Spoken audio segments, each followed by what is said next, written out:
ஓம் சாந்தி. 5/5/24. Revise date 15/11/1999. அவ்வியக்த பாப்தாதாவினுடைய இனிமையான மகா வாக்கியம். பாப் சமான் பன்னேகா சகஜ் புருஷார்த். வாணினுடைய தலைப்பு பாப் சமான், தந்தைக்கு சமம் ஆகுவதற்கான சகஜ முயற்சி. ஆக்ஞாகாரி பனு, கட்டளைப்படி நடப்பவர் ஆகுங்கள். தந்தைக்கு சமமானவர் ஆகுவதற்கான சகஜ முயற்சி, கட்டளைப்படி நடப்பவர் ஆகுங்கள். பாபா என்ன கட்டளை கொடுக்கிறாரோ அதுபடி நடக்கணும். ஆஜ் பாப் தாதா अपनी होली हंस मंडली को देख रहे हैं. हर एक बच्चा होली हंस है. இன்று பாப் தாதா தன்னுடைய ஹோலி ஹன்ஸ், புனித அன்னப்பறவைகளின் கூட்டத்தினை பார்த்து கொண்டு இருக்கிறார். பாபா நம்ம எல்லாம் புனித அன்னப்பறவைகளின் கூட்டமாக பார்த்து கொண்டிருக்கிறார். ஒவ்வொரு குழந்தையுமே புனித அன்னப்பறவை, ஹோலி ஹன்ஸ். சதா மனமே கியான் ரத்னூக்கா மனன் கர்த்தே ரகத்தேகே. எதனால் புனித அன்னப்பறவை? மனதில் சதா ஞான ரத்தினங்களை மட்டுமே சிந்தித்து கொண்டிருக்கின்றீர்கள். மனதில் சதா ஞான ரத்தினங்களை மட்டுமே சிந்தித்து கொண்டிருக்கிறீர்கள். होली हंस का काम ही है व्यर्थ कंगट छोड़ना और ज्ञान रत्नों का मनन करना. புனித அன்னப்பறவையின் காரியம் அல்லது செயலே வீணான கூழாங்கற்களை விட்டுவிட்டு ஞான ரத்தினங்களை சிந்திப்பது. எப்படி அன்னப்பறவைனா, ஒன்று நம்ம புராணங்களில் என்ன சொல்லப்படுது, தண்ணீரை விலக்கிட்டு பாலை மட்டும் எடுத்துக்கும். இன்னொன்று சொல்லப்படுது, அது சாதாரண கூழாங்கற்களை எல்லாம் விட்டுட்டு ரத்தினங்களை எடுத்துக்கொள்ளும், அதாவது அதோடு தான் விளையாடும் அப்படின்னு. பாபா என்ன சொல்கிறார், வீண் சிந்தனைங்கிற கூழாங்கற்களை விட்டுட்டு ஞான சிந்தனைங்கிற ரத்தினங்களை எடுத்துக்கொள்வது, அதுதான் புனித அன்னப்பறவை. ஏக் ரத்தன் கித்தனா அமுல்யகே. பாபா நமக்கு சொல்லக்கூடிய ஒரு ரத்தினமும் எவ்வளவு மதிப்பற்றது. ஹரேக் பச்சா கியான் ரத்னோ கி கான் பன் கயேகே. டெய்லி வாணி கேட்குறோம், ஒவ்வொரு குழந்தையும் ஞான ரத்தினங்களினுடைய சுரங்கமாகவே ஆகிவிட்டார்கள். மனசை தோண்ட எதை பார்த்தாலும் நமக்கு ஏதாவது ஒரு ஞான பாயிண்ட் ஞாபகத்துக்கு வருது. நல்லது நடக்குது, கெட்டது நடக்குது, லாபங்கள் நடக்குது, நஷ்டம் நடக்குது, யாரையோ பார்க்குறோம். எதை பார்த்தாலும் யாரை பார்த்தாலும் புத்தியில் உடனடியாக ஆமாம் பாபா கூட இப்படி ஒரு பாயிண்ட் சொல்லியிருக்காருல்ல. இதுதான் என்ன, ஒரு குழந்தையுமே ஞான சுரங்கமாகி விட்டார்கள். யார்கிட்ட பேசினாலுமே இப்போ ஆக்சுவலாக ஞானத்துக்கு வந்த பிறகு நம்மள்கிட்ட வீண் நண்பர்கள் நெருங்கவே மாட்டாங்க. ஏன்னா வாயை திறந்தா ஞானம்தான் பேசுவோம். அது சிலருக்கு என்ன பண்ணாது, பிடிக்காது. அரசியல் பேசினா சில பேருக்கு பிடிக்கும், சினிமா பேசினா பிடிக்கும், அடுத்து விட்டு கதையை பேசினா பிடிக்கும். இப்போ அந்த வார்த்தையே வாயில் வராதுன்னு சொல்லும்போது அது சார்ந்த உறவு நட்பு நம்மளை விட்டு ஆட்டோமேட்டிக்காகவே என்ன பண்ணிவிடும், இவங்கள்ட்ட போயிட்டு என்னத்தை பேச. பாபா சொல்கிறார், ஒரு குழந்தையும் வாயை திறந்தா ஞான ரத்தினம் தான் வருது. காரணம், ஒரு குழந்தையுமே ஞானத்தின் சுரங்கம் ஆகிவிட்டீர்கள். ஞான ரத்தினங்களினுடைய கஜானாக்களினால் சதா நிறைந்து கொண்டு இருக்கிறீர்கள். இன்று பாப் தாதா குழந்தைகளிடத்தில் விசேஷமாக ஒரு விஷயத்தை சோதனை செய்து கொண்டு இருந்தார். அது என்ன? நம்மள்கிட்ட இன்றைக்கு பாப் தாதா விசேஷமாக ஒரு விஷயத்தை சோதனை பண்ணிட்டு இருந்தார். அது என்ன? ஞானம் மற்றும் யோகத்தினுடைய சகஜ தாரணைக்கான சகஜ சாதனம்.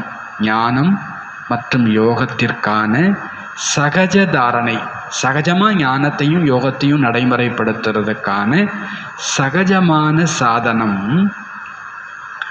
பாபா மற்றும் தாதாவினுடைய கட்டளைப்படி நடப்பவராகி செல்வது. ஞான யோகத்தை சகஜமாக வாழ்க்கையில் நாம் தாரணை செய்கிறதுக்கு சகஜமான சாதனம். சிவபாபா என்ன சொல்கிறார், பிரம்மா பாபா என்ன சொல்கிறார், இருவரினுடைய சொல்லின் படி அல்லது இருவரின் கட்டளையின் படி நடப்பது. பாபா சொன்னார் செய்தேன், பாபா சொன்னார் செய்தேன். அப்படி நடக்க நடக்க நம்ம என்ன ஆகிடுறோம், ஞானி யோகி ஆகிடுறோம். தந்தையின் ரூபத்திலும் கட்டளைப்படி நடப்பவர், ஆசிரியர் ரூபத்திலும் கட்டளைப்படி நடப்பவர், சத்குரு ரூபத்திலும் கட்டளைப்படி நடப்பவர். சிவபாபாவே நமக்கு அப்பாவாக இருந்து சில கமெண்ட் கொடுக்குறார், டீச்சராக இருந்து சில கமெண்ட் கொடுக்குறார், சத்குருவாக இருந்துட்டு சில கமெண்ட் கட்டளை ஆர்டர் கொடுக்கிறார். 3 ரூபத்திலும் கட்டளைப்படி நடப்பவர் ஆக வேண்டும். அதாவது சகஜ புருஷார்த்தி ஆக வேண்டும். கட்டளைப்படி நடப்பதுனாலே என்ன அர்த்தம், சகஜ புருஷார்த்தி.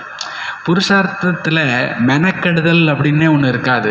ரொம்ப சிரமப்பட்டு நான் காலையில் அப்படிலாம் எழுந்திரிச்சு இப்படிலாம் யோகா அதெல்லாம் ஒன்றும் இல்லை. அது மூச்சு விடுற மாதிரி தானாக நடக்கும். எப்போ அப்பாவா சிவபாபா என்ன சொல்கிறார், டீச்சரா சிவபாபா என்ன சொல்கிறார், சத்குருவா என்ன சொல்கிறார், 3 ரூபத்திலும் கட்டளைப்படி நடப்பவர் ஆகும் பொழுது புருஷார்த்தம் சகஜமாகிடுது.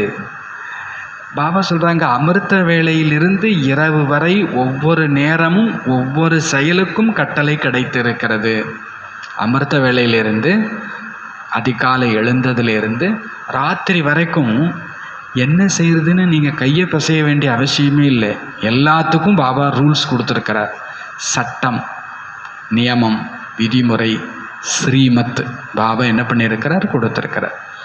அவர் சொன்னதை செய்தால் போதும். ஒரு கட்டளை, ஒரு கடமைக்கும் ஒரு செயலுக்கும் கட்டளை கிடைத்திருக்கிறது. கட்டளைப்படி நடந்து கொண்டே இருங்கள்.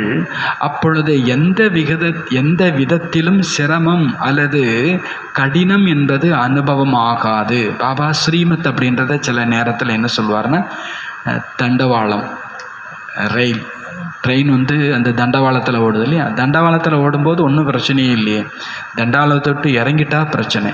அப்போது பாபா கூட சொல்கிறார், நீங்கள் ஸ்ரீமத் என்ன சொல்லுது, ஸ்ரீமத் என்ன சொல்லுது, பாபா வாணியில் என்ன சொல்லியிருக்கிறார் இது சார்ந்து. அப்போது வாணியில் என்ன சொல்லியிருக்கிறார், வாணியில் என்ன சொல்லியிருக்கிறார், இதை நீங்கள் நினச்சி பார்த்துட்டீங்க அப்படின்னா எதுவுமே உங்களுக்கு கஷ்டமாக தெரியாது. நீங்களாக உங்கள் சொந்த புத்தியை யூஸ் பண்ணி, சொந்த புத்தி மீன்ஸ் பழைய புத்தி. பழைய புத்தின்னா பாபா என்ன சொல்கிறார், சூத்திரன் புத்தி. சூத்திரன் புத்தியை யூஸ் பண்ணிங்கன்னா அவன் அடிச்சிடலாமா, திட்டிடலாமா, கோவப்பட்டுடலாமா, பேசாமல் ஒதுங்கிக்கலாமா, இந்த மாதிரி நெகட்டிவான அல்லது வீணான ஐடியாக்கள்லாம் வரும். பாபா நீ என்ன சொல்லியிருக்கிற சொல்லு. ஏன்னா நாம் சொந்த புத்தியை பயன்படுத்தி தேவதையிலிருந்து சாதாரண மனுஷனாக கீழே வந்துட்டோம். இனி அந்த புத்தியை ஓரம் கட்டிடுங்க. எந்த தராசு ரிப்பேர்னு தெரிஞ்சிச்சோ இனி அந்த தராசை யூஸ் பண்ணுறதுல எந்த பிரயோஜனமும் இல்லை. ஓரம் கட்டிட்டு, பாபா எனக்கு தெரியாது, நீ சொல்லு, நான் செய்கிறேன், நீ என்ன சொல்கிற இந்த விஷயத்தில். அப்போ பாபாட்ட நீங்கள் கேட்குறீங்க. பாபா வாணியில் நமக்கு டைரக்ஷன் கொடுக்குறார். அதனால் நமக்கு எதுவுமே கஷ்டம் இல்லை. சோச்சனைக்கு பாபா சொல்கிறாங்க, ஒவ்வொரு நேரத்திலும் எண்ணம், சங்கல்பம், சொல், கர்மம். பாபா சொல்கிறார் 3 விதத்திலும் நாம் கட்டளையை தெளிவாக பெற்றிருக்கிறோம். எதை நினைக்கணும், எதை பேசணும், எதை செய்யணும், எண்ணம், சொல், செயல் 3க்குமே நமக்கு தெளிவான கட்டளை கிடைத்திருக்கிறது. சிந்திக்க வேண்டிய அவசியமும் இல்லை. இதை செய்யலாமா அல்லது கூடாதா, நான் பாபா குழந்தை இதெல்லாம் செய்யலாம் அப்படிலாம் இல்லை.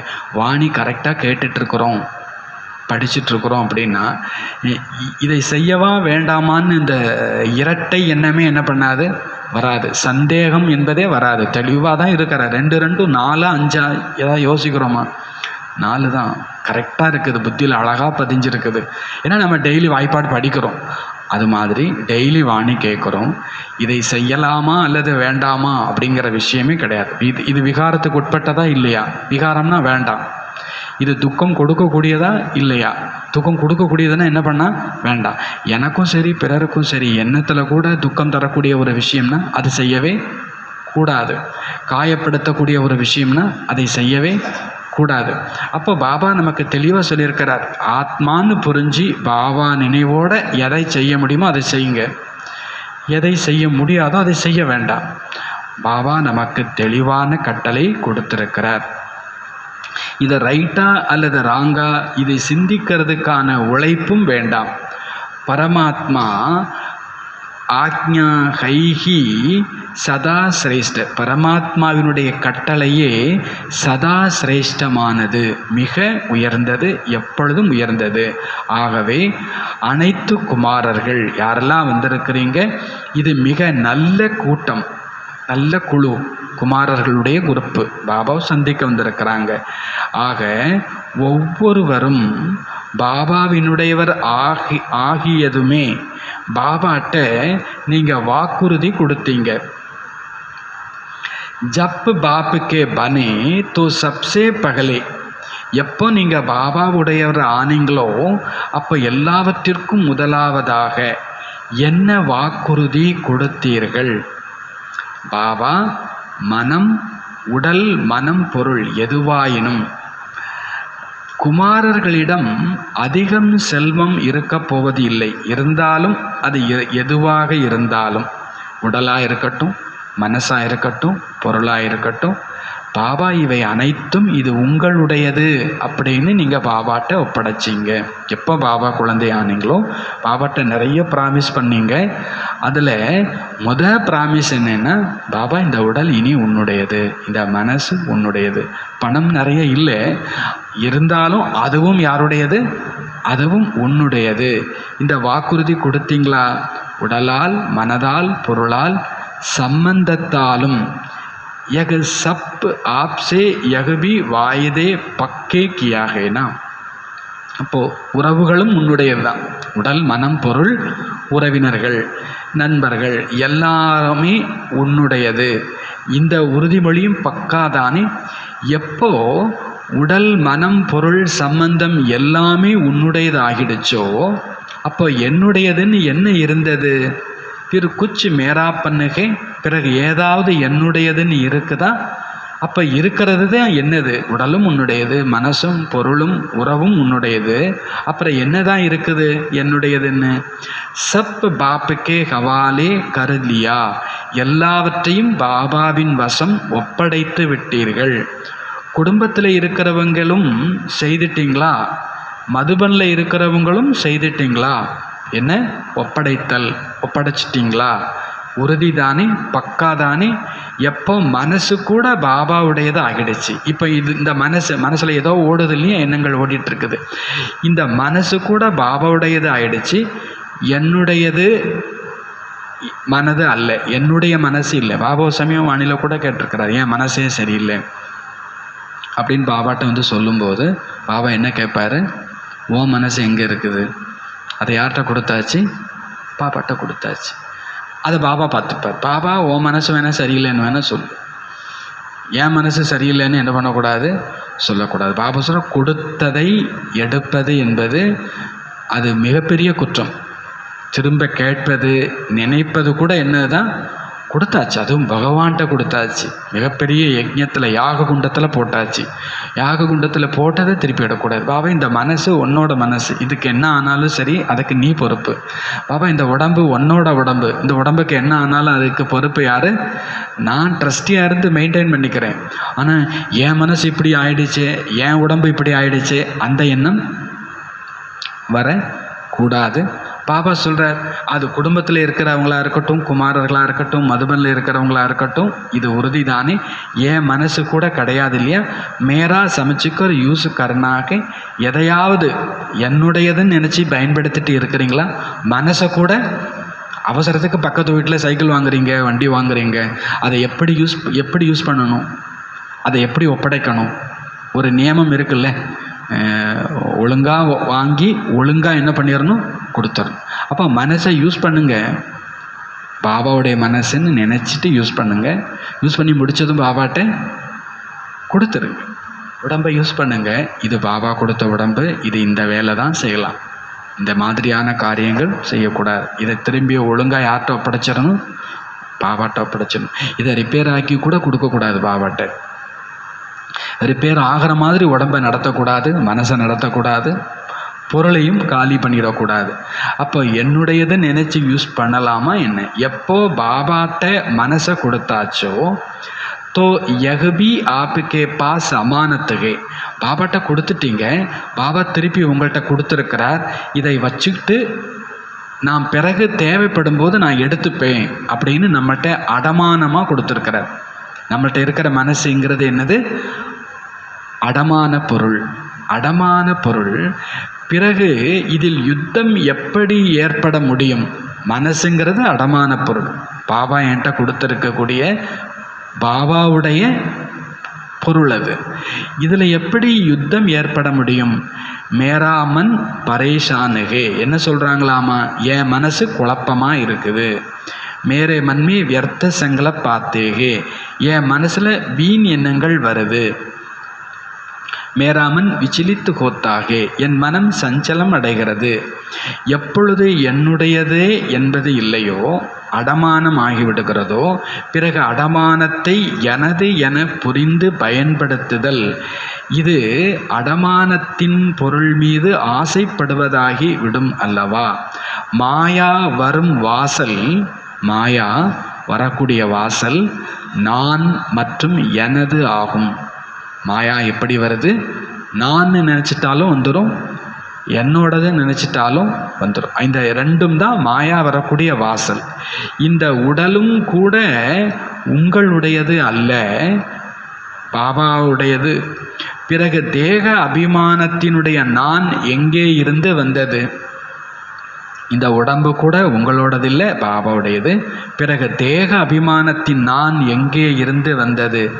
மனதும் கூட உங்களுடையது அல்ல. தோ மேரா மேரா ககாசே ஆயா. ஆகவே என்னுடையது என்னுடையது என்பது எங்கிருந்து வந்தது? சிறப் பகலா வாய்தா. அப்போ தேராகே யா மேராகே, பாப்புக்காகே யா சிறப் ககனாகே கருணா நகீகே. அப்போ தெளிவுபடுத்திப்போம், என்னோடதா இல்லை உங்களோடதா? பாபாவுடையதா அல்லது வெறுமனே வார்த்தைக்கு மட்டும் சொல்லிக்கிட்டு செய்யும்போது என்னுடையதுன்னு நினச்சிக்கிறதா? அப்போது பாபாவுடையது அப்படின்னா ககனா பாப்புக்கா. சில பேர் என்ன சொல்கிறாங்களாமா, வாய் சொல்லுதாமா பாபா இது உன்னோடதுன்னு. ஆனால் உள்ளுக்குள்ளே என்ன புரிஞ்சுக்கிறாங்களாமா, இது என்னோடது அப்படின்னு புரிஞ்சுக்கிறாங்களாமா. வாய் சொல்லுது பாபா இந்த உடல் மனம் பொருள் இந்த உறவுகள் எல்லாமே உன்னோடது. ஆனால் மனசு ஓரத்தில் இல்லை இல்லை இது என்னோடது தான் அப்படின்னு நினச்சிக்குதாமா. சிறப் பகலா வாய்தா யாது கரோ. ஒரே உறவு உறுதிமொழி, அதுவும் நாம் முதல்ல பாபாட்ட கொடுத்த உறுதிமொழி. இதை மட்டும் நினைவு செய்யுங்க. என்னுடையதல்ல உன்னுடையது. என் உடல் மனம் பொருள் இல்லை. எப்போ நம்ம ஆத்மானு புரிஞ்சாச்சோ அப்பமே தெரிஞ்சிடுச்சு இது சேவைக்காக கொடுக்கப்பட்டவை, இது என்னுடையது இல்லை. அப்போது நாம் புரிஞ்சுக்கிறோம் மனதும் கூட பாபாவின் உடையது. ந பாடி கான்சியஸ்கியுமே ந மேரா. அப்போ தேக அபிமானத்தினுடைய நான் என்பதும் கூடாது. பாபா நான்கிற வார்த்தையை நிறைய யூஸ் பண்ண சொல்கிறார். நான் அன்பு சொரூப ஆத்மா, நான் அமைதி சொரூப ஆத்மா, நான் சக்திசாலி ஆத்மா, நான் விஸ்வ கல்யாணக்காரி நான் சொல்கிறோம். ஆனால் நான்ற ஒரு வார்த்தை வந்துச்சுன்னா கண்டிஷன் என்னது? நான்கிற வார்த்தையை யூஸ் பண்ணுங்க. யூஸ் பண்ணால் அடுத்த வார்த்தை என்னவா இருக்கணும்? ஆத்மான்னு இருக்கணும். ஆத்மான்னு இல்லாமல் எந்த ஒரு நான்கிற வார்த்தையும் என்ன பண்ணக்கூடாது? யூஸ் பண்ணிடக்கூடாது. ஆத்மா இல்லைன்னா அது விஷமாயிடும். அந்த நான் விஷமாயிடும். அப்போ பாடி கான்சியஸ் நான் இல்லை இப்போ அப்படின்னா என்னுடையதுங்கிறதும் கிடையாது இப்போ. ஆக பாபாவினுடைய கட்டளை உடலையும் அடமானம் என புரிந்து கொள்ளுங்கள். பாபாவுடைய கட்டளை என்னது? உடலை கூட இது பாபாவுடையது, அடமானமாக எனக்கு கிடைத்திருக்கிறது என புரிந்து கொள்ளுங்கள். மனதையும் அடமானம் என புரிந்து கொள்ளுங்கள். பாபாட்ட வேணால் இப்படி வேணால் சொல்லுங்கள், பாபா ஓ மனசு இன்றைக்கி சரியில்லை அப்படின்னு வேணால் சொல்லுங்கள். சில பேர் வண்டியை வாங்கிட்டு வண்டியை உடைச்சிட்டு சொல்லாமல் கொள்ளாமல் கொடுக்கணுமா, சொல்லிட்டு கொடுக்கணுமா? ரிப்பேர் ஆக்கி வச்சுட்டு சொல்லாமல் நைஸாக வச்சுட்டு வந்துடலாமா? அட்லீஸ்ட் உங்களால் ரிப்பேர் பண்ண தெரியல, வசதி இல்லைன்னா அட்லீஸ்ட் சொல்லவாது செய்யணும். இப்படி பஞ்சர் ஆகிடுச்சு, பெட்ரோல் காலி ஆகிடுச்சு, அதையாவது நம்ம என்ன பண்ணணும், சொல்லணும்ல. அது அவங்களாவது வீட்டு ஓனராவது அந்த வண்டியை ஓனராவது என்ன பண்ணிடுவாங்க, சரி பண்ணிவிடுவாங்க. பாபா சொல்கிறார், மனசு சரியில்லைனாலும் கூட பாபா உங்கள்கிட்ட கொடுத்துட்ட இந்த மனசை, ஆனாலும் இந்த மனசு என்னமோ புலம்பிகிட்டு இருக்குது, ஃபீல் பண்ணிகிட்டு இருக்குது, கவலைப்பட்டுட்டு இருக்குது, இதுவா அதுவா அப்படின்னு சஞ்சலத்தில் இருக்குது. இது என்னோடது இல்லை, இது யாரோடது, உன்னோடது. நீங்கள் உங்களுடையதுன்னு ஒப்படைக்கும் போதே அது சரியாயிடும். பாபா சொல்கிறாங்க, பாடி கான்சியஸில் நாம் நான்கிற வார்த்தை சொல்ல போகிறதில்ல, என்னுடையதுன்னு சொல்ல போகிறதில்ல, உடலையும் மனதையும் அடமானம்னு சொல்லிட போகிறோம். ஃபிர் மெகனத்துக்கு சரூரத்துகை கியா. அப்போது எல்லாமே உன்னுடையதுங்கிற பிறகு சிரமத்துக்கான அவசியம்தான் என்ன? ஏதேனும் பலகீனம் வருகிறது என்றால் இந்த 2 வார்த்தைகளிலிருந்து வருகிறது. என்ன வார்த்தை? நான் மற்றும் எனது. ஏதாவது பலகீனம் வருதுன்னா எந்த வார்த்தையிலேருந்து வருதாமா?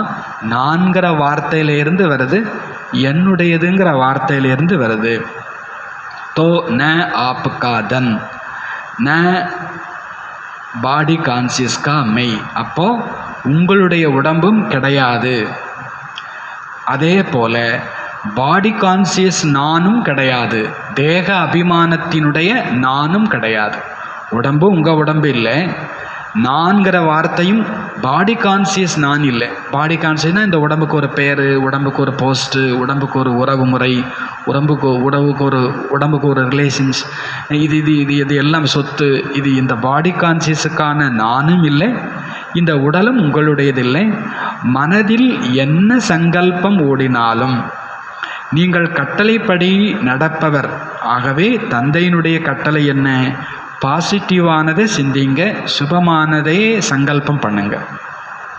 மனசு பாபாவுடையது, அதனால் பாபாவுடைய கட்டளை மனசுக்கு என்ன கொடுத்துருக்கிறார்? என்ன நடந்தாலும் பாசிட்டிவையே சிந்திங்க, நல்லதையே சிந்திங்க, சுபமானதையே சிந்திங்க. மம்மா இருக்கும்போது ஒரு ரூல்ஸ் உண்டு. சின்ன பிள்ளைங்களாக இருப்பாங்க. சின்ன பிள்ளைங்கனாலே பொதுவாக கம்ப்ளைண்ட் இருக்கும். டீச்சர் அவன் கிள்றான், டீச்சர் இவன் நுள்றான், டீச்சர் இனி அவன் பார்க்குறான். இந்த கம்ப்ளைண்ட் இருக்குதுனாலே அந்த ஸ்கூல் எல்கேஜி யூகேஜின்னு அர்த்தம். இங்கேயும் கூட நீங்கள் யாரை பற்றியோ குறை பேசுகிறீங்க நினைக்கிறீங்கனாலே பாபாவும் நினைப்பார், இதெல்லாம் யூனிவர்சிட்டி ஸ்டூடெண்ட் இல்லை, எல்கேஜி யூகேஜின்னு. மம்மா இருக்கும்போது யாரை பற்றியாவது மம்மாட்ட ரிப்போர்ட் சொல்ல வந்தால் பொதுவாக யார் குறையும் என்ன பண்ணக்கூடாது, பார்க்கக்கூடாது. நமக்கு அந்த வேலை இல்லை, நாம் நம்மளை மாற்றுறதுக்கு மட்டும்தான் இருக்கிறோம். அப்படியே ஒருவேளை நீங்கள் யாரையாவது குறை சொல்லணும்னு வந்துட்டீங்க, முடிவு பண்ணிட்டீங்க, இந்த ஆத்மாவை இன்றைக்கி போட்டு கொடுத்துட வேண்டிதான் அப்படின்னு முடிவு பண்ணிட்டீங்கன்னு வச்சுப்போம். கண்டிஷன், அன்னைக்கு வாணியினுடைய ஏதாவது ஒரு பாயிண்ட்டை சொல்லிவிட்டு அப்புறம் அந்த பாயிண்ட்டை என்ன பண்ணணும், சொல்லணும். வாணியினுடைய ஒரு பாயிண்ட்டு, வாணி பாயிண்ட்டு சொன்னாலே நமக்கு யாரையும் குறை சொல்கிறதுக்கு பாபாவுடைய ஞானம் மறந்தால் தான் நமக்கு யாரையாவது குறை சொல்ல வரும். 2வது முக்கியமான பாயிண்ட்டு, நீங்கள் யாரை பற்றி குறை சொல்ல போகிறீங்களோ அவங்கள்ட்ட இருக்கக்கூடிய ஏதாவது ஒரு பாசிட்டிவையும் சொல்லணும். ஏன்னா உலகத்தில் எந்த ஆத்மாவும் அப்படி ஒரு ஆத்மா கூட கிடையாது, பாசிட்டிவே இல்லாத ஆத்மான்னு நீங்கள் யாரை பற்றிலாம் குறை சொல்லி தொலைங்கன்னு தான் சொல்லணும். ஆனால் அந்த ஆத்மாட்டையும் என்ன இருக்குது, ஒரு பாசிட்டிவ் இருக்குது. நெகட்டிவ் பார்க்குறதுக்கு கண் இருக்குதுன்னா இப்போ பாசிட்டிவ் நீங்கள் என்ன பண்ணியிருக்கணும், பார்த்துருக்கணும். நீங்கள் அதெல்லாம் சொல்லிவிட்டு அப்புறம் வேணால் யாரை பற்றியாவது குறை சொல்லணும்னா என்ன பண்ணுங்கள், குறை சொல்லுங்கள். இதெல்லாம் புரிஞ்சிருந்தோம் அப்படின்னா நமக்கு யாரை பற்றியும் குறை சொல்கிறதுக்கே தோணாது. அவங்க பார்த்து அவங்க கரெக்டாக என்ன பண்ணிகிட்ருக்கிறாங்க, செய்கிறாங்க. பாபா சொல்கிறார், நீங்கள் மனசை கூட எப்படி யூஸ் பண்ணணும்னு பாபா கட்டளை கொடுத்துருக்கிறார். ஒன்று பாசிட்டிவாக சிந்தனை பண்ணணும், 2வது சுபமானதாகத்தான் சிந்தனை செய்யணும். இது மனசுக்கான கட்டளை. ஃபால்த்து சங்கல்ப் கரோ யஹ் பாப் கி ஆக்ஞா ஹை கியா. நீங்கள் கெட்டதை சிந்தனை செய்யுங்க, தவறானதை சிந்தனை செய்யுங்க, இது பாபாவுடைய கட்டளையா என்ன? இல்லை. எப்போ மனசே உங்களுடைய மனசு இல்லையோ, இருந்த போதும் வீண் சங்கல்பம் செய்கிறீங்க அப்படின்னா பாபாவினுடைய கட்டளையை ப்ராக்டிக்கலில் கொண்டு வரலை. உங்கள்கிட்ட ஒரு பொருள் கொடுக்குறாங்க, கோயிலுக்குன்னு எண்ணெயை கொடுக்குறாங்க, ஏதோ விளக்கெண்ணெய் கொடுக்குறாங்க, விளக்குக்கு எண்ணெய் ஊற்றுறதுக்கு கோயிலுக்குன்னு கொடுக்குறாங்க. நீங்கள் இதை வீட்டுக்குன்னு பயன்படுத்தினா என்ன ஆகும்? அதை என்ன சொல்லுவாங்கன்னா, சிவன் சொத்து குல நாசம். குலமே நாம் மட்டும் இல்லை, நம்ம வம்சமே காலியாக போயிடும் அப்படின்னு பயங்காட்டி வச்சுருக்கிறாங்க. அப்போ அவங்க என்ன நினச்சிட்டாங்கன்னா, கோயிலுக்குன்னு கொண்டு வந்த பொருளை அதை வீட்டுக்குன்னு என்ன பண்ணக்கூடாது, சொந்தத்துக்குன்னு என்ன பண்ணக்கூடாது, பயன்படுத்திக்கூடாது. இங்கே பாபா சொல்கிறார், இந்த உடல் மனசு பொருள் எல்லாமே பாபாவுடையது, பாபாவுடைய சேவைக்கு பயன்படட்டும். பாபாவுடைய சேவைன்னா என்ன? உலக நன்மைக்கு இந்த உடல் மனம் பொருள் என்ன பண்ணட்டும், பயன்படட்டும். மற்றபடி யாரையாவது காயப்படுத்துறதுக்கோ கஷ்டப்படுத்துறதுக்கோ துக்கப்படுத்துறதுக்கோ ஒரு வார்த்தை கூட பயன்படுத்தக்கூடாது. இந்த வாயிலேருந்து ஒரு வார்த்தை வந்துச்சு, அது ஒருத்தவங்க மனசை கஷ்டப்படுத்துச்சுன்னா கொலநாசம். வாயில் அப்படி ஒரு வார்த்தை வருதுன்னா, அது அடுத்தவங்க மனசை கஷ்டப்படுத்துதுன்னா, நீங்கள் சிவனினுடைய வார்த்தையை நீங்கள் ராங்காக என்ன பண்ணியிருக்கிற, அவர் நன்மை செய்யணும்னு வந்திருக்கிறார், சுகம் கொடுக்கணும்னு வந்திருக்கிறார். நீங்கள் அந்த வார்த்தையை பயன்படுத்தி யாரையாவது கஷ்டப்படுத்திட்டிங்கன்னா, அப்போது அது என்ன ஆகிடுது, அடமானமாக கொடுத்த பொருள், அதுவும் இதுக்கு மட்டும்தான் நீ பயன்படுத்தணும்னு சொல்லி பாபா என்ன பண்ணியிருக்கிறார், கொடுத்துருக்கிறார். அதை நீங்கள் ராங்காக யூஸ் பண்ணுறீங்க அப்படின்னா அது பாபாவுடைய கட்டளையை மீறிட்டீங்க அப்படின்னு அர்த்தம். அப்போது பாபிக்கு ஆக்ஞாகை கியா, யாரையாவது தப்பாக நினைங்க அப்படின்னு பாபா கட்டளை கொடுத்துருக்கிறாரா? மனசை கொடுத்துருக்கிறார். எல்லாருக்கும் சுபமானதை சிந்தனை செய்யுங்க, அவங்க சரியில்லை, அவங்க எப்போவுமே இப்படித்தான் அப்படின்னு நீங்கள் யாரையாவது ரிப்போர்ட் பண்ணுறீங்கன்னு வச்சுப்போம். அவங்க எப்போவுமே அப்படித்தான்னு சொல்கிறதுக்கு நீங்கள் யார்? இன்றைக்கி ஒரு தப்பு பண்ணவங்க இன்றைக்கி வேணால் தப்பு பண்ணியிருக்கலாம். அவங்க எப்போவுமே அப்படித்தான்னு சொல்கிறதுக்கு உங்களுக்கு எந்த ரைட்டுமே கிடையவே கிடையாது. அப்போ பாபா சொல்ற, உங்களுடைய சொல் ஒருவேளை பாபாவுடைய கட்டளையை மீறி வெளிப்படுகிறது, உங்களுடைய எண்ணம் பாபாவுடைய கட்டளைக்கு உட்படாமல் ஒன்று இருக்கிறது என்றால் அது என்னவாகிடுது, ப்ராக்டிக்கல்ல இல்லை. பாபா வாய் தான் சொல்லுது, இந்த உடம்பு ஓம் உடம்பு, இந்த மனசு ஓ மனசு, இந்த பொருள் ஓ மனசுன்னு. ஆனால் ப்ராக்டிக்கலில் கொண்டு வரல. சிறப்பு ஏக்கு சப்த யாது கரோ, ஒரே ஒரு வார்த்தையை மட்டும் நினைவு செய்யுங்கள், நான் பரமாத்மாவின் கட்டளைப்படி நடக்கும் குழந்தை. நான் பரமாத்மாவினுடைய கட்டளைப்படி நடக்கும் குழந்தை. இது பாபாவினுடைய கட்டளையா அல்லது இல்லையா? நீங்கள் ஒன்றை பேசுகிறதுக்கு முன்னால், ஒன்றை நினைக்கிறதுக்கு முன்னால், ஒன்றை ஸ்வீகாரம் செய்கிறதுக்கு முன்னால், இதை நான் எடுத்துக்கிறதுக்கு, இதை நான் கொடுக்கறதுக்கு பாபா அனுமதி கொடுத்துருக்கிறாரா? நான் கட்டளைப்படி நடக்கும் குழந்தை, இதில் பாபாவுடைய கட்டளை இருக்கிறதா என்று யோசிங்க. யார் கட்டளைப்படி நடக்கும் குழந்தையாக இருக்கின்றாரோ அவர் சதா பாபாவை இயல்பாகவே நினைத்து கொண்டு இருப்பார். கட்டளைப்படி நடக்கக்கூடிய குழந்தைங்களுக்கெல்லாம் இந்த ஞாபகம். ஒரு பையன் ஸ்கூலுக்கு போன பையன் இன்னொரு பையனை கூப்பிட்றான், தேட்டருக்கு போகலாம், இன்றைக்கி கிளாஸை என்ன பண்ணிடலாம், கட்டடிச்சிடலாம். அப்போ அந்த பையன் என்ன சொல்கிறான், இல்லை எங்கள் அப்பா அம்மா என்னை ரொம்ப கஷ்டப்பட்டு படிக்க வைக்கிறாங்க, நான் ஒருவேளை கிளாஸை கட்டடிச்சா எங்கள் அப்பா அம்மா என்ன நினைப்பாங்க? எங்கள் அப்பா அம்மாவுக்கு தெரிய வருதுன்னு வச்சுப்போம், அவங்களுக்கு எவ்வளோ கஷ்டமாக இருக்கும், நம்ம பிள்ளை எவ்வளோ கஷ்டப்பட்டு படிக்க வைக்கிறோம், இது சினிமாவுக்கு போயிடுச்சு, எங்கள் அப்பா அம்மா என்ன நினைப்பாங்க? அப்போ எந்த குழந்தை கெட்டு போகாதுன்னா, என்ன செய்கிறதுக்கு முன்னாலேயும் ஒரு வார்த்தை வரும். ஒரு பையனே சிகரெட்டை குடிக்கிறான் அப்படின்னா தோணணும், எங்கள் அப்பா இதை பார்த்தா என்ன நினைப்பார், எங்கள் அப்பாவுக்கு இந்த செய்தி போச்சுன்னா என்ன? அப்போ அவங்க கெட்ட பழக்கத்துக்கு போகிறதே கிடையாது. எங்கள் அப்பா என்ன நினைப்பார், எங்கள் அப்பா என்ன நினைப்பார். அப்போ பாபா கூட சொல்கிறார், உங்களுக்கும் அந்த தாட் இருக்கணும் இல்லையா? இதில் பாபாவின் கட்டளை இருக்கிறதா? இதில் பாபாவின் கட்டளை இல்லைன்னா நான் அதை என்ன பண்ணக்கூடாது, ஏற்றுக்கக்கூடாது. இந்த அனுமார் நெஞ்ச பிளந்து காமிக்கிற மாதிரி ஒரு சீன் பார்த்துருப்பீங்க, ஒரு பிக்சர். அந்த பிக்சருக்கு பின்னாலும் ஒரு கதையை சொல்கிறாங்க ராமாயணத்தில். சீதை அனுமாருடைய சேவையை பாராட்டி ஒரு முத்து மாலையை கழட்டி கொடுக்குறாங்க, பரிசு. மகாராணி ஒரு பரிசு கொடுக்குறாங்க. அந்த பரிசை எவ்வளோ சந்தோஷமாக வாங்கிக்கணும். அவர் அனுமார் என்ன செய்கிறார் அப்படின்னா, அந்த முத்து மாலையை வாங்கி ஒவ்வொரு முத்துவையாக கடித்து துப்புறாரு. அந்த சபையில் இருக்கிறவங்களுக்கு எவ்வளோ கோபம் வரும். குரங்கு புத்தி நீ காமிச்சிட்ட பார்த்தியா, சீதை பிராட்டிகிட்ட இருந்து ஒரு பொருள் கிடைக்குதுன்னா அது எவ்வளோ உயர்ந்த ஒரு மரியாதையோட கௌரவத்தோடு வாங்கிக்கணும், அதை போய் கடிச்சு துப்பிக்கிட்டு இருக்கே அப்படின்னு சொல்லும்போது இவர் சொல்கிறார், இந்த முத்துக்கு உள்ளே ராமர் இருக்காரான்னு நான் பார்த்தேன், முத்துக்குள்ளே எப்படி ராமர் இருப்பார்? ராமர் தான் இங்கே எதிர்த்தாப்புல உட்காந்துருக்கிறார். முத்துக்குள்ளே எப்படி ராமர் உட்காந்துருக்க முடியும்? இல்லை, நான் எடுத்துக்கிற எந்த பொருளுக்குள்ளேயும் ராமர் இருக்கிறார். ராமர் ஒரு பொருளில் இருந்தால் தான் நான் அந்த பொருளை என்ன பண்ணிப்பேன், எடுத்துப்பேன். இல்லைன்னா எடுத்துக்க மாட்டேன். ராமர் எல்லா இடத்துலையும் எப்படி இருக்க முடியும்? எல்லா இடத்துலையும் இருக்கார் அப்படின்னு சொல்லும்போது தான் தூணில் இருக்கார், துரும்பில் இருக்கார், எனக்குள்ளேயும் இருக்கிறார். எங்கே உனக்குள்ளே ராமர் இருக்காருன்னா காம்பி பார்ப்போம் அப்படின்னு சொல்லும்போது அவர் என்ன பண்ணுறாராமா, நெஞ்ச பொழந்து காமிக்கிறாராமா. அது கதை தான். ஆனால் உண்மை என்னென்னா, பாபா நினைவில்லைன்னா ஒன்று எடுத்துக்கக்கூடாது. பாபா நினைவில்லாமல் ஒரு கிளாஸ் தண்ணி கூட குடித்தா அந்த தண்ணி விஷமாக தான் இருக்கும். அதில் வேஸ்ட் தாட்ஸ், யாரோ வீண் எண்ணங்களுடைய பதிஞ்சிருக்கும். அது உங்கள் மனசை என்ன பண்ணும்? ஏன்னா தண்ணி வர்றது அவ்வளோ ஈஸியாலாம் வர்றது இல்லை. எத்தனை பேர் திட்டி கொடுத்தாங்களோ நமக்கு தெரியாது. எத்தனை பேருடைய தீய எண்ணங்கள், பார்வை, ஏன்னா நமக்கு தெரியும் தண்ணியில் ஈஸியாக ஒருத்தவங்களுடைய எண்ணம் என்னவாயிடும், அப்சர்வ் ஆகிடும். 5 தத்துவத்தில் நம்முடைய எண்ணங்களை ஈஸியாக உள்ளே வாங்கிக்கிறது எது? தண்ணீர். அதனால தான் கோயிலில் தீர்த்தம் கொடுக்குறாங்க. இந்த உலகத்துலலாம் நீங்கள் பார்த்துருப்பீங்க, பழைய சினிமாவிலலாம் சாமியார் சாபம் கொடுக்குறதா இருந்தாலும் சரி, வரம் கொடுக்குறதா இருந்தாலும் சரி, எதை எடுத்துப்பார்? இந்த கமண்டலத்தில் உள்ள தண்ணியை எடுத்து தான் வீசுவார். ஏன்னா இவருடைய யோகா தவம் வலிமையெல்லாம் எதை அப்சர்வ் பண்ணிகிட்டு இருக்குது?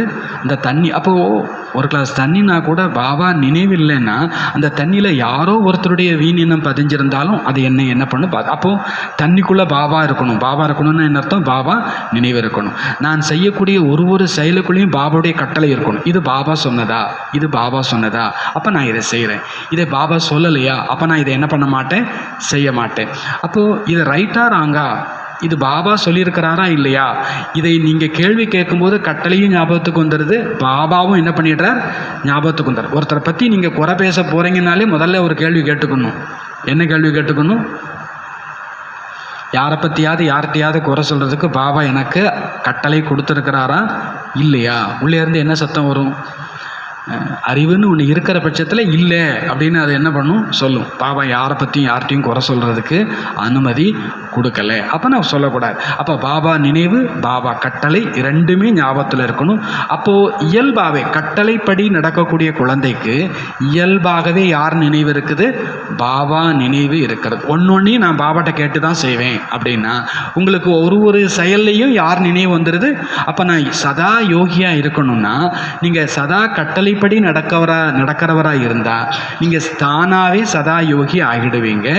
அப்போ தானாகவே பாபாவுக்கு நெருக்கத்தில் வந்துடுவீங்க. ஆகவே செக் பண்ணுங்க, நான் பாபாவுக்கு நெருக்கமாக பாபாவின் கட்டளைப்படி நடப்பவராக இருக்கிறேனா? யாரை உங்களுக்கு ரொம்ப பிடிக்கும்? உங்கள் பேச்சை யாரெல்லாம் கேட்குறாங்களோ அவங்களெல்லாம் உங்களுக்கு ரொம்ப பிடிக்கும். யார் உங்கள் பேச்சை கேட்குறதே இல்லையோ அந்த ஆளை நீங்கள் திரும்பி கூட பார்க்க மாட்டீங்க. அது மாதிரி நான் எதை செய்தாலும் பாபாட்ட கேட்டுட்டு செய்வேன், பாபா கட்டளைப்படி செய்வேன்னா பாபாவுக்கு யாரை ரொம்ப பிடிக்கும்? என்னையை ரொம்ப பிடிக்கும். பாபா என்னைய பக்கத்தில் வச்சுப்பார். ஒரு பிரைம் மினிஸ்டர் தன்னை சுற்றி யாரை மினிஸ்டராக வச்சுக்க முடியும், யாரை பிஏவாக வச்சுக்க முடியும், யாரை செக்யூரிட்டியாக வச்சுக்க முடியும், பாதுகாவலராக வச்சுக்க முடியும். நான் சொல்கிறத அவங்க செய்வாங்கன்னா அவங்கள பக்கத்தில் வச்சுக்கலாம். ஒருவேளை சொல்கிறதை செய்ய மாட்டாங்கன்னா அவங்களை எவ்வளோ முடியுமோ அவ்வளோ தூரத்தில் என்ன பண்ணிடுவாங்க, வச்சுப்பாங்க. உலகத்திலேயே அப்படித்தான், பாபாவும் அப்படித்தான். நீங்கள் கட்டளைப்படி நடக்கக்கூடியவர்னா பாபா உங்களை எங்கே வச்சுப்பார்? மிக நெருக்கத்தில் வச்சுப்பார். இந்த குழந்தை எதையுமே என் கட்டளைப்படி தான் செய்யும் அப்படின்னா மிக நெருக்கத்தில் வச்சுருப்பார் பாபா. அப்போ செக் பண்ணுங்க, நான் பாபாவுக்கு நெருக்கத்தில் இருக்கிறேனா? நீ காலையிலேருந்து இப்போ வரைக்கும் எதையெல்லாம் பாபாட்ட கேட்டுட்டு செஞ்சேன்? நேற்று ஃபுல்லாக எத்தனை வேலை செஞ்சுருப்பேன், அதெல்லாம் நான் பாபாவுடைய கட்டளைப்படி செய்தேனா? சரி, இன்றைக்கி நான் செய்யக்கூடிய ஒரு வேலையையும் நான் கேட்டுட்டு செய்யணும் அப்படின்னு முடிவு எடுத்துக்கலாம். அப்போது நான் பாபாவுக்கு நெருக்கத்தில் தானாக வந்துடுவேன். நான் கட்டளைப்படி நடக்கக்கூடியவராக இருக்கிறேனா, அல்லது சில நேரம் கட்டளைப்படி நடப்பவர், சில நேரம் கட்டளையிலிருந்து விலகிவிடக்கூடியவர் என்று இருக்கிறேனா? बाप दादा सदा கூறுகிறார், किसी भी रूप में अगर एक बाबा का संबंधी ही याद रहे, दिल से निकले बाबा तो समीप का अनुभव करेंगे. பாப் தாதா சதா சொல்கிறாங்க, ஏதாவது ரூபத்தில் பாபாவினுடைய ஒரு சம்பந்தம் நினைவில் இருந்தாலும் இதயத்திலிருந்து பாபா என்ற வார்த்தை வெளிப்படும். அப்பொழுது நெருங்கிய அனுபவம் செய்வீர்கள். பாபா பாபா என்ற வார்த்தையை மந்திரம் மாதிரி கூறாதீர்கள். உலகத்தில் அவங்க ராமா ராமான்னு சொல்கிறாங்க, நீங்கள் பாபா பாபான்னு சொல்கிறீங்க. ஆனால் இதயத்திலிருந்து அது வெளிப்பட வேண்டும். ஏற்கனவே இங்கே அனுபவம் சொன்ன ஞாபகம் இருக்குது. மவுண்ட் அபுக்கு மேலே பஸ்ஸில் போயிட்டுருக்குறோம். போயிட்டு கீழே இறங்கிட்டுருக்குறோம். அபுமலையிலேருந்து சாந்திவனுக்கு இறங்கிட்டு இருக்குது. திடீர்னு பார்த்தா வண்டி உலட்ட ஆரம்பிச்சிருச்சு. உலட்டுறதுன்னா அங்கேயும் இங்கேயும் ஆட ஆரம்பிச்சிட்டு ஸ்டீரிங் கண்ட்ரோலில் இல்லை. எல்லாருக்குமே தெரிஞ்சிருச்சு வண்டி இப்போ தாறுமாறாக போயிட்டுருக்குது.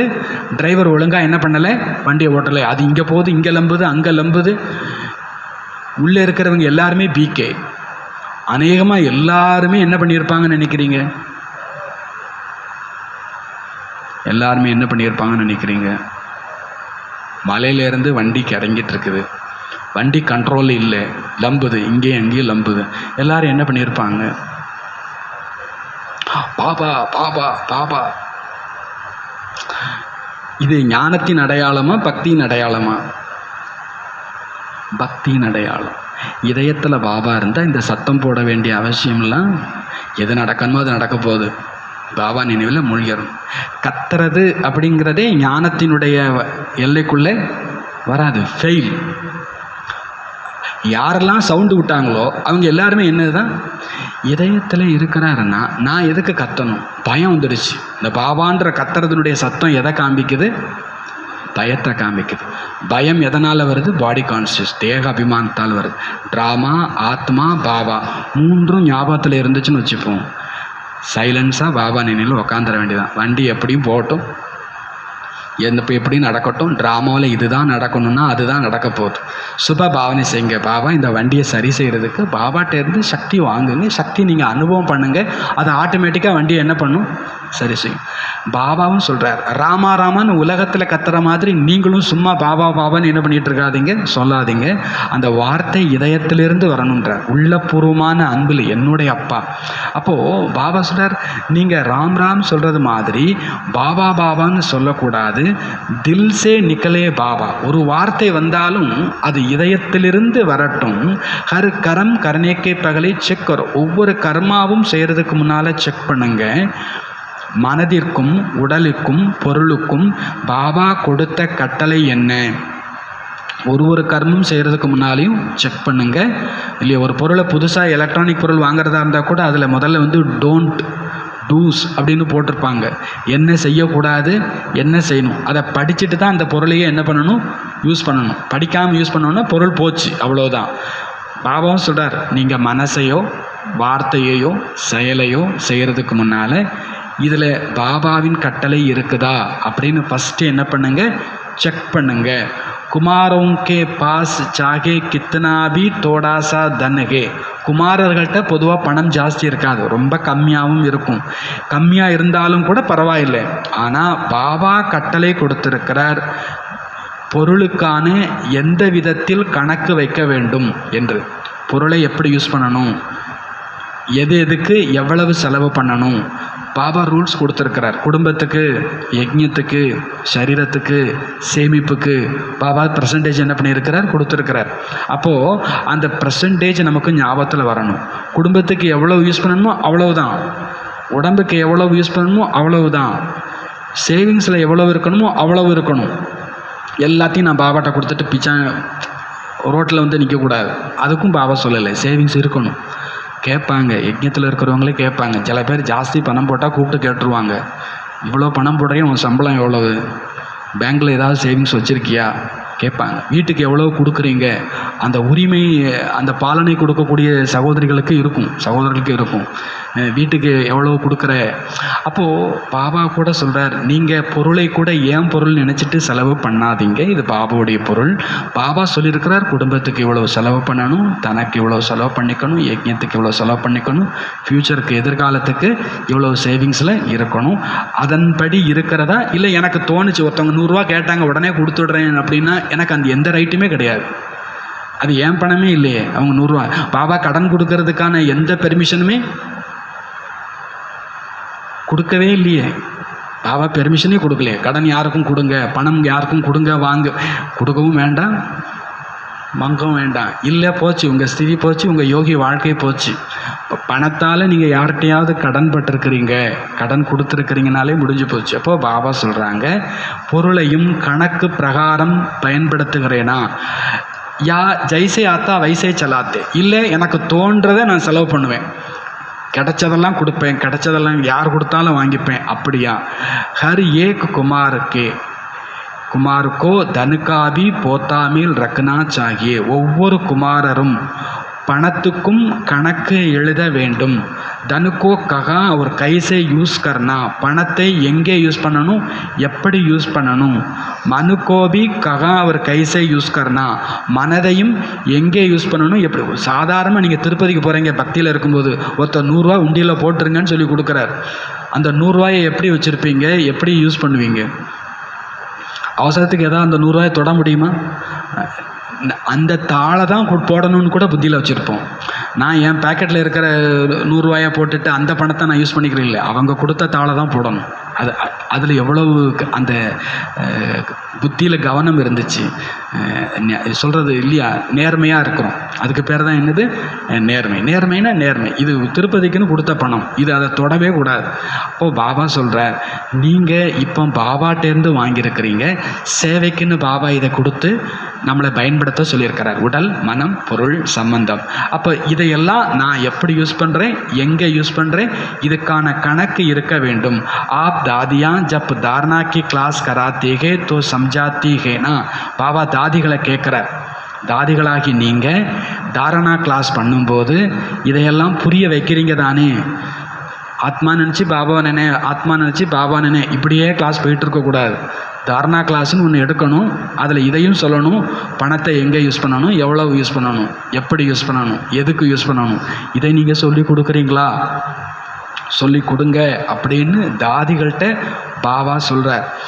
आप दादियों जब धारणा की क्लास कराती है तो समझाती है ना, धन को कैसे यूज़ करो, क्या पोता मिल रखो, எப்படி கணக்கு வைக்கணும். குமாரர்களுக்கு தெரியும் தானே கணக்கு எப்படி வைக்கணும்னு சொல்லிட்டு, எங்கே யூஸ் பண்ணணும்னு சொல்லிட்டு தெரியுமான்னு பாபா கேட்குறார். ரொம்ப கொஞ்சம் பேர் தான் கை தூக்குறாங்க. நய பீகே, ஏன்னா புது ஆத்மாக்கள்கிட்டலாம் இந்த ரூல்ஸை சொன்னீங்கன்னா பயந்து ஓடிடுவாங்க.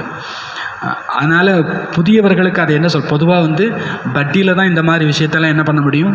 ரெகுலர் கிளாஸில் சொன்னால் கூட குழம்பி விட்டுருவாங்க. பட்டினா அது பவர்ஃபுல் வைப்ரேஷனாக இருக்கும்.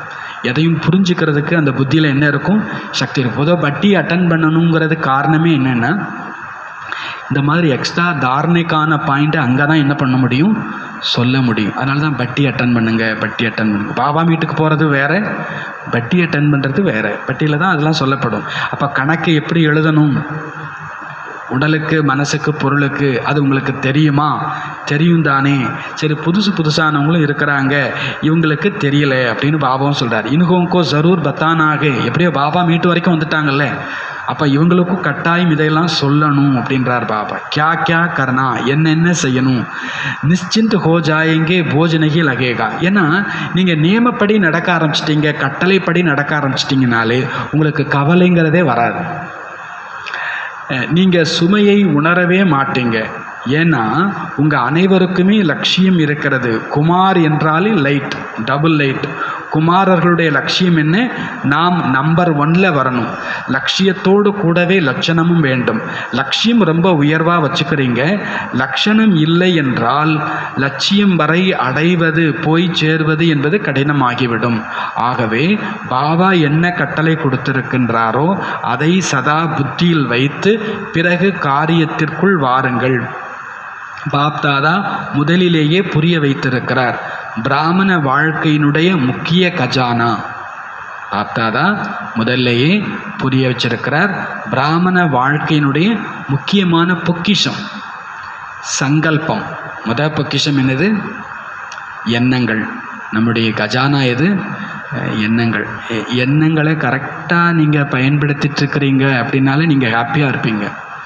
எண்ணங்களை விரயம் பண்ண ஆரம்பிச்சிட்டிங்கனாலே அவ்வளோதான், கஷ்டம்தான். பிராமண வாழ்க்கையினுடைய முக்கிய கஜானா சங்கல்பம் ஃபஸ்ட்டு. ரெண்டாவது சமயம், டைம். ஒரு நொடி வேஸ்ட்டு போச்சுனாலும் போச்சு தான், அது அடுத்த நொடியை வீணாக்கும், அது அதுக்கு அடுத்த நொடியை வீணாக்கும். முதல்ல சங்கல்பம், ரெண்டாவது சமயம், மூணாவது சுவாசம், மூச்சு. மூச்சுங்கிறது உயிர் தான்.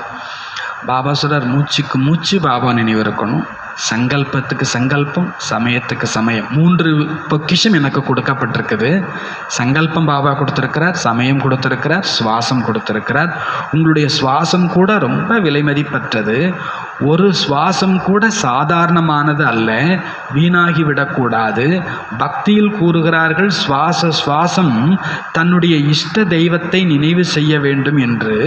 சுவாசத்திலும் கூட வீணான சுவாசம் என்று இருக்கக்கூடாது. ஞானத்தின் கஜானா, சக்தியின் கஜானா, குணங்களின் கஜானா இதெல்லாம் வேற, அது தனி, அது எப்போது இருக்குது. பாபா கிடைச்சதுமே ஞானம் கிடைச்சது, குணங்கள் கிடைச்சது, சக்திகள் கிடைச்சது, அதெல்லாம் ஒரு பக்கம் இருக்கட்டும்ன்ற. ஆனால் ரொம்ப மதிப்புடையது என்னது? சங்கல்பம், சமயம், அதாவது நேரம், சுவாசம். முக்கியமாக இந்த 3 கஜானா, சங்கல்பம், சமயம், சுவாசம், இது கட்டளைப்படி சரியாக பயன்படுத்தப்படுகிறதா? வீணாக சென்று விடவில்லை தானே? ஏனெனில் வீணாக செல்வதால் சேமிப்பு ஆகுவது இல்லை. மேலும் சேமிப்புக்கான கணக்கு இந்த சங்கமத்தில் தான் சேமிக்க முடியும். அது சத்தியகமோ திரேதாயகமோ சிரேஷ்ட பதவி அடைய வேண்டும் என்றால் இங்கு சேமித்திருக்க வேண்டும். துவாபரயுகம் கலியுகத்தில் கூட பூஜ்ய பதவி அடையணும்னா அதற்கும் இந்த சங்கம் யுகத்தில் சேமித்திருக்க வேண்டும். இந்த கணக்கின்படி யோசியுங்கள். சத்தியுகத்திலிருந்து கலியுகம் வரைக்கும் நான் எதை அனுபவிக்கணும்னாலும் நான் அதை எங்கே சேமிச்சிருக்கணும்? இந்த சங்கமிகத்தில் நான் சேமித்து இருக்க வேண்டும். இந்த கணக்கில் நீங்கள் யோசிங்க. சங்கமத்தினுடைய நேரம், சங்கமத்தினுடைய இந்த வாழ்க்கை நேரம், இது எவ்வளவு விலை மதிப்பற்றது. சின்ன ஜென்மம், இதனுடைய சங்கல்பம், சமயம், சுவாசம் எவ்வளவு விலை மதிப்பற்றது.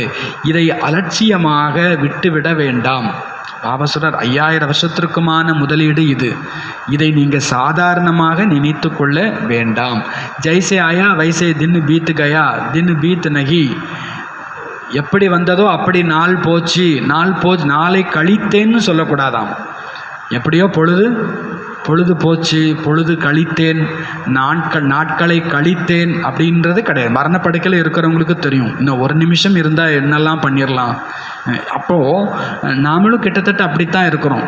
பாபா சொல்றார், ஒரு நாள் கழிந்தது என்று இருக்கக்கூடாது, சேமிப்பில் போயிருக்கணும். அந்த நாள் 1 மணி நேரம் கழிந்தது என்று இருக்கக்கூடாது, அது சேமிப்பில் போயிருக்கணும். ஒரு நொடி கூட கழிந்தது அப்படின்னு இருக்கக்கூடாது. அப்போது 5000 வருஷத்திற்குமான ஆதாரம் என்றால் ஒவ்வொரு நாளும் எவ்வளவு சேமிப்பானது. ஒரு நாள் தொலைந்தது என்றால் அது அநேக நாட்கள் தொலைந்ததாக அர்த்தம். ஏன்னா இது சின்ன ஜென்மம். இந்த சப்போர்ட்டில் தான் 5000 வருஷத்திற்கான சேமிப்பு. ஒரு நாள் வேஸ்ட்டுன்னு நினைக்காதீங்க, அது பல நாள் வேஸ்ட்டு. எப்போ ஏதாவது வீண் சங்கல்பம் வருது, நேரத்தை வீணாக ஆக்கியிருக்கிறீங்கன்னா 5 நிமிஷம் தானே போனால் போகுதுன்னு நீங்கள் நினைக்காதீங்க. பஸ்ஸில் ட்ராவல் பண்ண போகிறீங்க, 1/2 மணி நேரம் எப்படினாலும் போகலாம், அப்படி கிடையாது. 1/2 மணி நேரம் தானே, அது எப்படினாலும் போகலாம். பக்கத்தில் உட்காந்துருக்காங்க, அவங்க ஏதோ சினிமா கதை பேசுகிறாங்க, அரசியல் கதை பேசுகிறாங்க, அவங்க நன்மைக்கு அவங்க சந்தோஷப்படணுங்கிறதுக்காக ஏன் டயத்தை என்ன பண்ண முடியாது, வேஸ்ட் பண்ண முடியாது.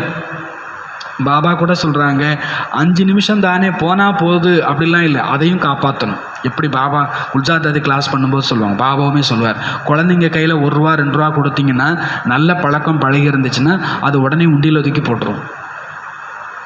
அப்போது 1 ரூபா 2 ரூபா கிடைச்சுன்னா அது உண்டியலில் போடுறது இல்லையா, அது மணி பாக்ஸ். அதுக்கு பேர் என்னது, மணி பாக்ஸ். அது மாதிரி நீங்கள் ஒரு டைம் பாக்ஸ் ரெடி பண்ணுங்கள். 1 நிமிஷம் 2 நிமிஷம் கிடைச்சாலும் அதை பாபா நினைவில் என்னவாயிடணும், வெற்றி உடையதாக ஆக்கிட்டோம். 1 நிமிஷம் தானேன்னு விடாதீங்க. அதுக்கு எடுத்துக்காட்டு சொல்லுவாங்க, ஒரு குழந்தைய நீங்கள் ஸ்டிட் பண்ணி வைக்கிறீங்க, டிவியை நீங்கள் ஆன் பண்ணவே கூடாது அப்படின்னு மிரட்டி வச்சுருக்கிறீங்க, அது டிவி ஆன் பண்ணாது. எங்கேயோ நீங்கள் வெளியில் போக வேண்டிய ஒரு சூழ்நிலை, நீங்கள் வீட்டை விட்டு படியை விட்டு இறங்கி கேட்டை தாண்டி போயிட்டீங்களான்னு அது பார்க்கும். போயிட்டீங்கன்னா அடுத்த வேலை என்ன செய்யும், அது டிவியை தான் ஆன் பண்ணும். அது 1 நிமிஷமாக இருந்தாலும், பக்கத்து கடைக்கு போயிட்டு வந்துடுறேன் அப்படின்னு சொல்லிட்டு வந்தாலும் அதுக்குள்ளே ஏதாவது ஒரு அட்வர்டைஸ்மெண்ட்டையாவது பார்த்துருவோமே. அப்போ அந்த குழந்தைங்களுக்கு எவ்வளோ ஆர்வம் இருக்குது. 1 நிமிஷம் இந்த ஆளை கண்ணை ஏமாற்றி கூட நம்ம பார்த்துடணுன்ட்டுன்னு நாம் கூட மாயாவை 1 நிமிஷம் ஏமாற்றியாவது என்ன பண்ணிடணும், யோகா பண்ணிடணும். இந்த செகண்ட் யோகா பண்ணலாம்ல, ஒரு பீரியட் இன்னொரு பீரியட் நடுவில் 2 நிமிஷம் இருக்குதே நடந்து போகிற வரைக்கும், அதுக்குள்ளே நான் பாபா நினச்சிடலாம்ல. ஒரு கிளாஸ் தண்ணி குடிக்கிறேன்ல, இதுக்குள்ளே நான் பாபா நினச்சிடலாம்ல. பாபா சொல்கிறாங்க, ஒரு விதத்திலும் நேரத்தை, ஏன்னா இது விலை மதிப்பில்லாத நேரம், ஒரு காசு சேர்க்குற மாதிரி ஒரு நொடியையும் நீங்கள் பாபா நினைவில் சேர்க்க வேண்டும். எதுவும் ஒரு சங்கல்பம் கூட, ஒரு நொடி கூட வீணாகிவிடக்கூடாது. சமய அனுசார் தேக்கோ பிரகிருதி அப்னே காரியமே கித்னி தீவிரக. நேரத்தின் அனுசாரம் பாருங்க, இயற்கை தனது வேலையில் எவ்வளவு தீவிரமாக இருக்கிறது. அது ஏதாவது விளையாட்டை காண்பித்து கொண்டே இருக்கிறது. ஆங்காங்கு விளையாட்டை காண்பித்து கொண்டே இருக்கிறது. அப்படின்னா பூகம்பம் வர இடத்துல பூகம்பம் வந்துடுது. இந்த வெயில் காலத்துலலாம் பார்த்தீங்கன்னா ஏகப்பட்ட காட்டை கூட இது எரிச்சிருது. அப்போ பாபா சொல்கிறார், அது அதனுடைய வேலையை ஆங்காங்கு காண்பித்து கொண்டிருக்கிறது.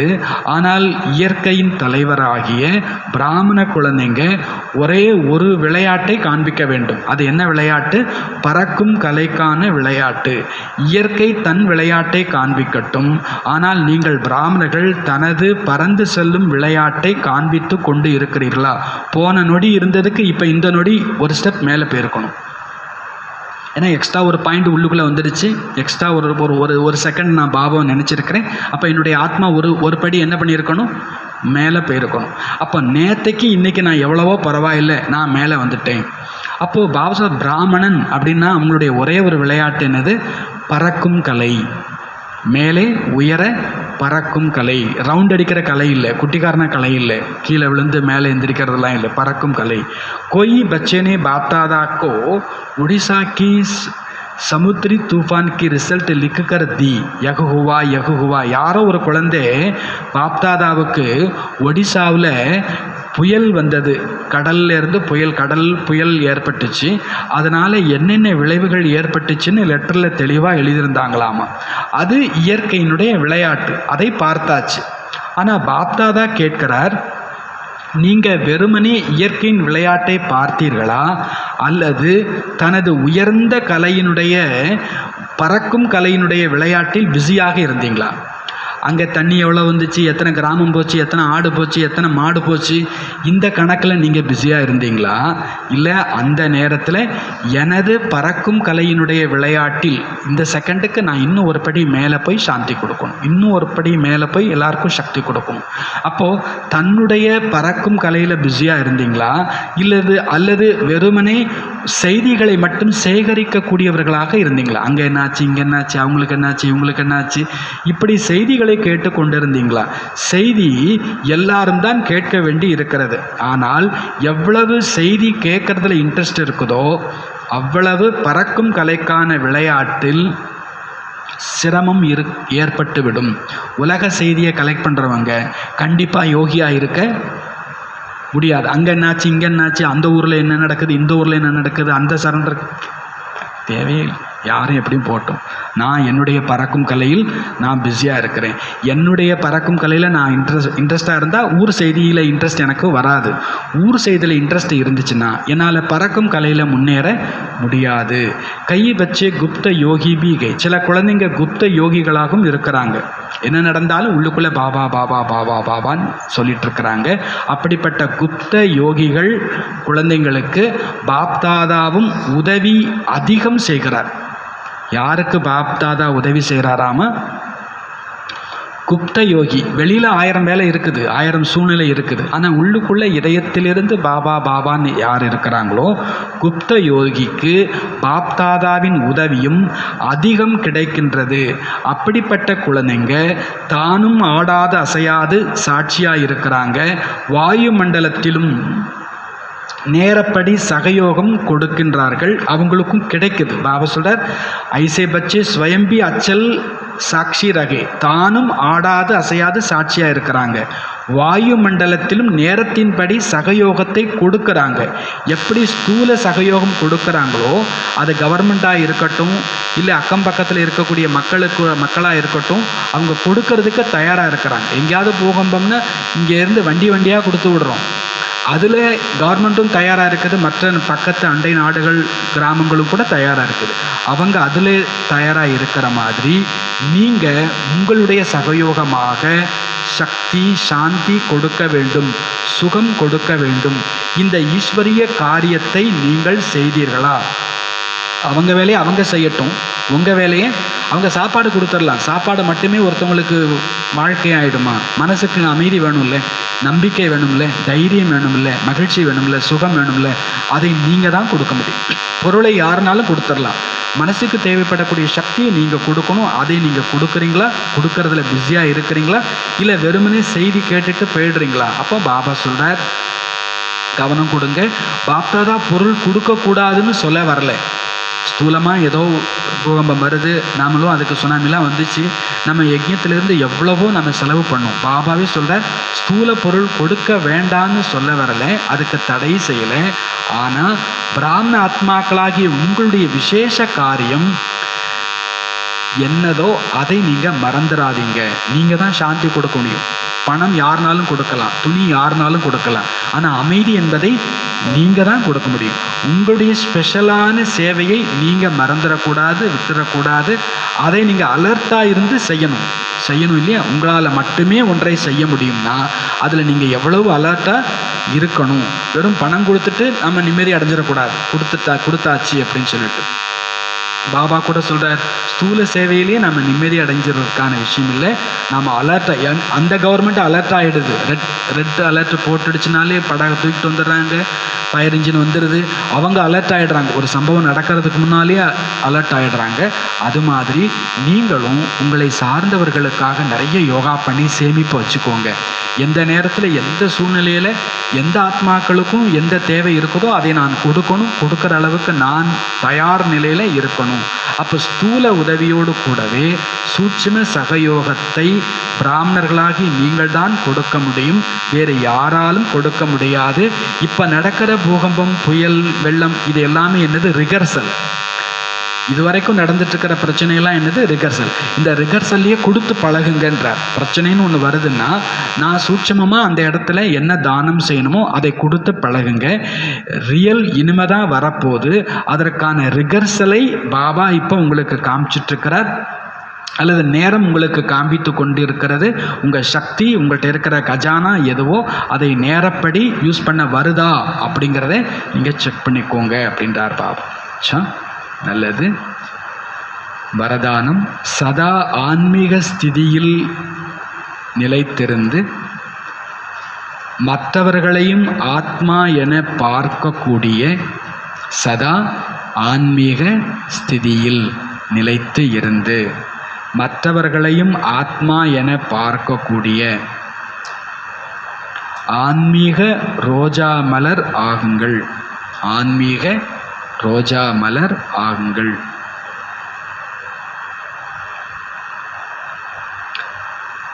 ஆன்மீக ரோஜா மலர் என்றால் சதா ஆன்மீக நறுமணம் நிறைந்திருப்பவர். ஆன்மீக நறுமணம் கொண்டவர்கள் ஜகாம்பி தேக்கேங்கே ஜிஸ்கோபி தேக்கேங்கே, எங்கே பார்த்தாலும் யாரை பார்த்தாலும் ஆத்மாவைத்தான் பார்ப்பார்கள், சரீரத்தை பார்க்க மாட்டார்கள். தாங்களும் சதா ஆன்மீக ஸ்திதியில் நிலைத்திருப்பார்கள்.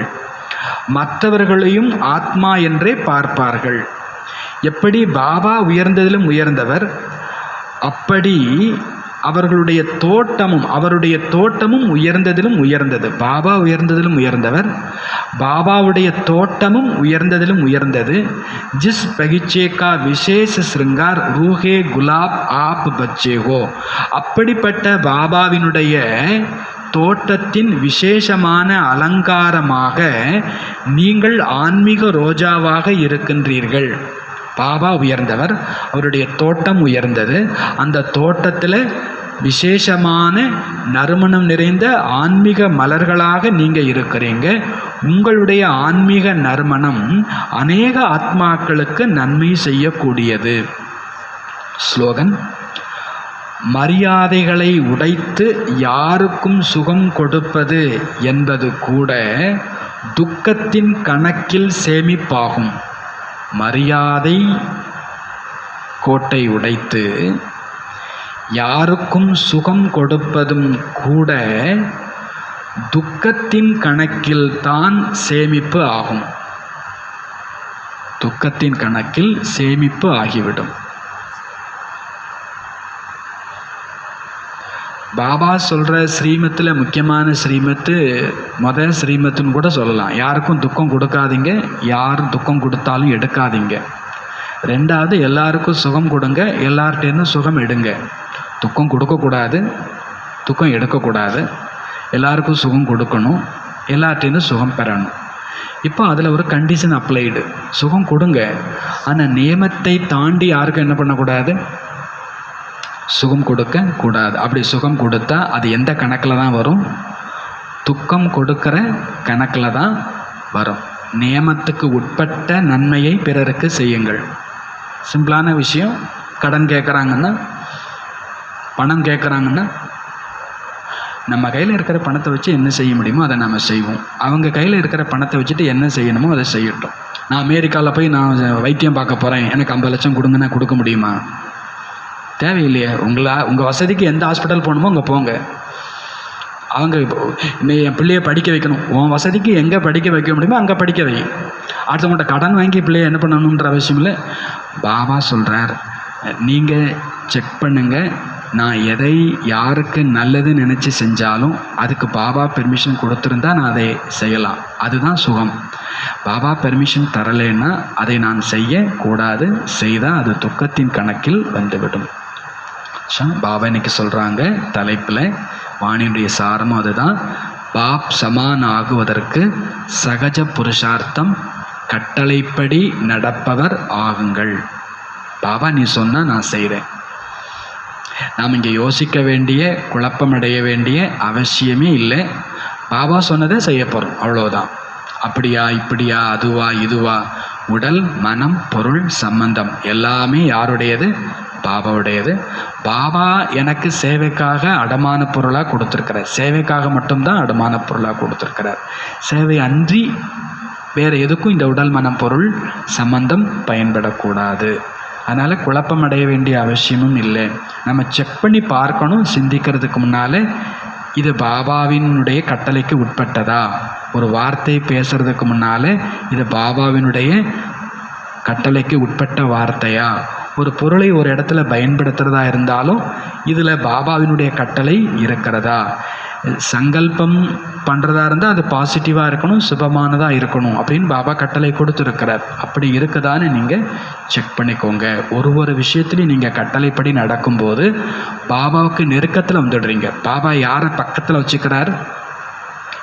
கட்டளைப்படி நடக்கக்கூடிய குழந்தைங்களை பக்கத்தில் வச்சிடறாரு. நெருக்கத்தில் இருக்கிறவங்க ஆட்டோமேட்டிக்காக சமமாகி விடுகிறார்கள். சமீபத்தில் வர்றவங்க சமமாகி விடுகிறார்கள்.